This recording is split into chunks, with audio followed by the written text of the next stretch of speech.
What's up, peeps? Peeps, man. It's been a minute. It's your boy Norm, man. No, it's been a minute, man. Just been busy, and I'm still gonna be busy. Probably gonna be ready to get a video from me. And for all my Dragon Ball Super fans, I got one coming for y'all maybe by tomorrow. Regarding the final episode and the episode before that, so stay tuned. But for now, this is Detroit Lions talk. I got something I need to say. I've been waiting for. I did a partial video. I think y'all remember a couple weeks ago, like the first wave of free agency about the Devin Kennard and all that scenario. Uh, I've been watching everybody else's videos and film and all this, so I'm just gonna take my opinion on what's going on with Detroit Lions free agency. We didn't have that much money. I know a lot of people feel like we heading back to the Matt Millen era. You know, frugal free agents, no big names really that can make an impact. That's how people kind of feel. To a certain degree, I'm with y'all, but I feel like we actually could be better than we think. It was a couple of signings. I'm not about to even go on this Nevin Lawson scenario. Everybody smashed that one up. We did lose Ebron, as you know. We released him. Indy picked him up for about 15 million for 2 years. Then we resigned Nick Bellore. I don't know why we did that. Uh, I feel like the Lions free agency. I kind of actually like it. You know, I like that under the radar feeling. Y'all know me. Don't get me wrong. I feel everybody. We kind of need a big name. A lot of people's probably hoping to get Alan Branch. I think Sylvester Williams should do nicely. He is probably the bottom ranking name that you could have got. No, Jonathan Hatkins was available. Alan Branch was another one, I believe. But I mean, it is what it is. You never know. Then tight end Luke Wilson. They felt like he's no different than Ebron, maybe even less talented. But you know, it's about the money when it comes to the Lions on certain things. They probably just signed him because they probably felt like, well, if we not gonna get no different from neither one, why should we pay 8.25 million when we can pay about 2.5 or less? And I feel the Lions on that one. So if you was go, I just wish we could have traded Ebron last year for Jay Ajayi when we had the chance. We even had to sign with Garrett Blunt. For the matter of that, you know. The other thing is I want to hit, man. The best signing that I think they could. Hold on, y'all. Yeah, everybody, my bad. Excuse the noise in the background, but anyway.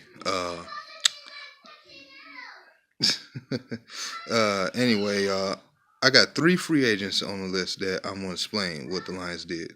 Basically, what we signed in free agency between Devin Kennard, Christian Jones, excuse me, and Deshaun Sheet.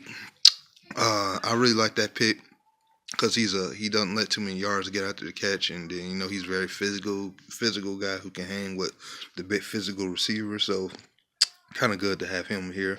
I think he's an underrated signing, and these three signings are really there to give time for our guys like Reese Maven, Tease Tabar especially, to develop because when you think about like Devin Kennard is here to help be a pass rusher.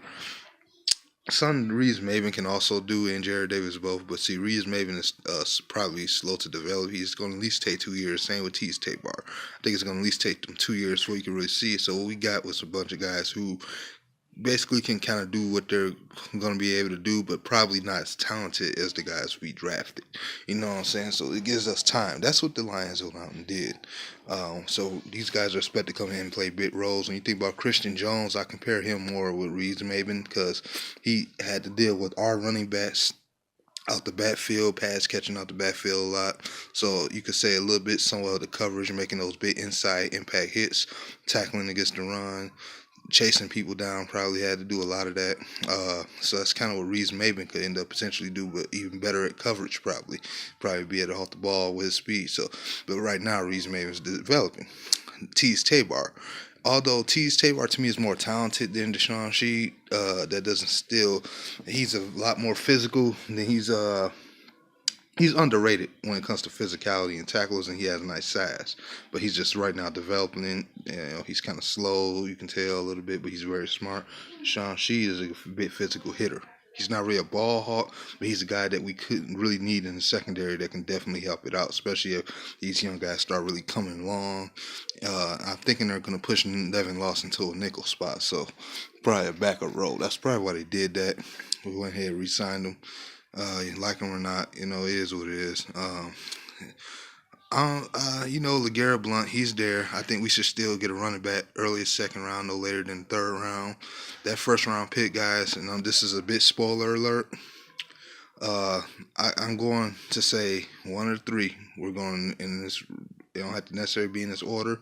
In the first round, we're either going to go for offensive lineman hybrid. It's a big chance because the Lions, that's the least money they put in this offseason. As far as this offseason, they didn't really do anything in free agency except sign that Wiggins guy. I don't know why the hell we signed him.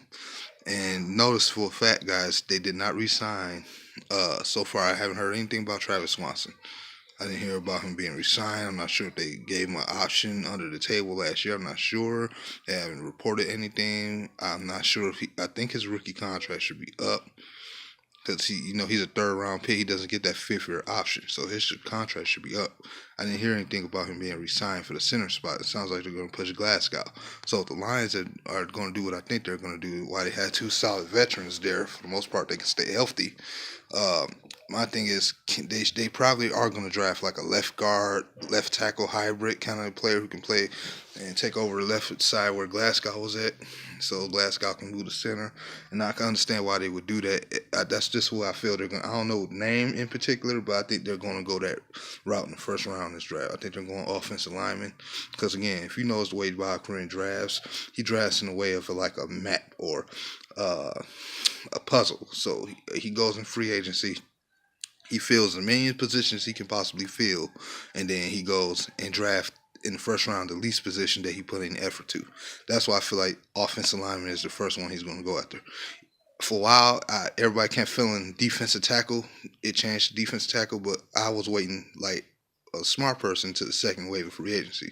I knew he was going to try to fill one of those spots, either defensive end or defensive tackle, and they filled a defensive tackle, but they still under depth. They got a couple of depth guys too. I think another veteran named Francisco, he's son Gene Francois, whatever the hell his name, from New England Patriots. He was drafted the same year Stafford was, so he out there, but he just there as a rotation. They brought back Christine Ringo and then a camp body, who they brung up the roster last year at some point. So I still feel they'll get a defensive tackle in the draft. I just don't know if it'll be the first round, but that is like an option. That's my third option that they will go in the first round with.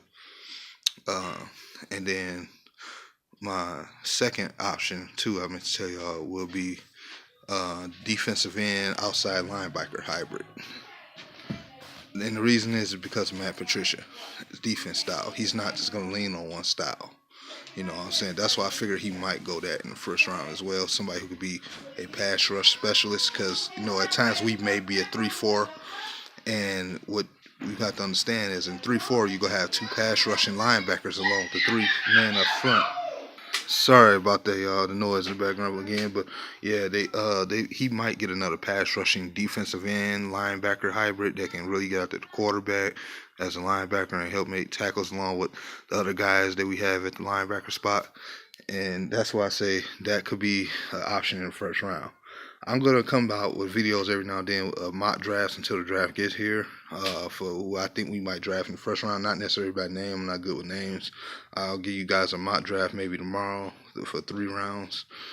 And kind of make me wish that we would have kept Antoine Williams too, because he reminds me a little bit of Devin Kennard already. As a pass rushing linebacker, if we could have just had the right coaching and coach him up, he'd probably be a good addition to our defense. But I'm just leave that alone, man. Leave in the comment section how y'all feel, what I had to say, man. Drop a like for your boy. Share this video, like, comment, subscribe, man. Salute the DVE, man. Peace. Sorry for the noise.